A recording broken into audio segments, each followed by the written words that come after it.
ce numéro, il faut faire attention aux termes employés dans la donnée du problème. Lorsqu'on parle de la longueur de l'aquarium, on va parler de cette partie-ci. Lorsqu'on parle de sa hauteur, on parle de cet endroit. Et pour ce qui est de sa profondeur, on parle de cette partie.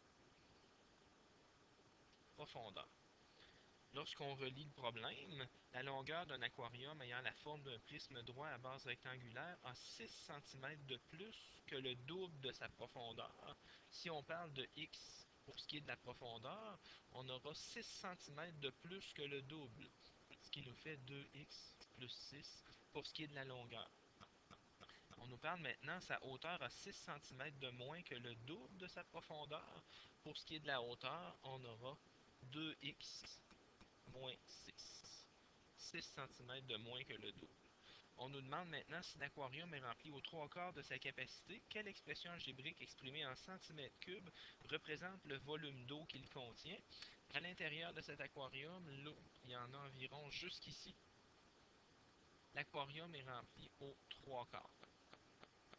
Ce qu'on va faire, on va tout simplement calculer le volume de cet aquarium en utilisant la formule que vous avez apprise en troisième secondaire.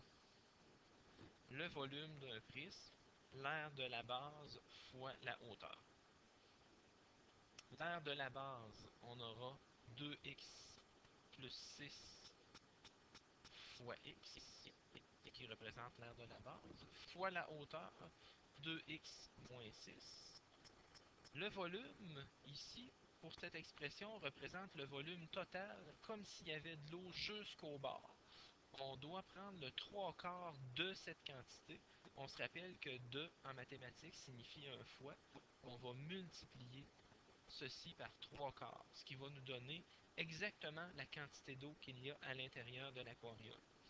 On va pouvoir faire quelques réaménagements de tout ça, c'est-à-dire qu'on va pouvoir, par exemple, multiplier 2x plus 6 par 2x moins 6, on se rend compte que ce sont deux parenthèses identiques, à peu de choses près, le signe seulement. Ça ressemble beaucoup à une différence de carré.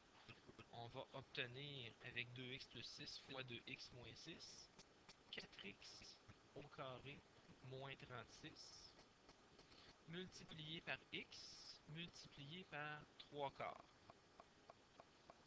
Un peu plus élégant de cette façon. Par la suite, je vais distribuer le x sur l'expression. Je vais obtenir 3/4 est égal à 3/4 multiplié par 4x au cube moins 36x. Une autre étape de franchie.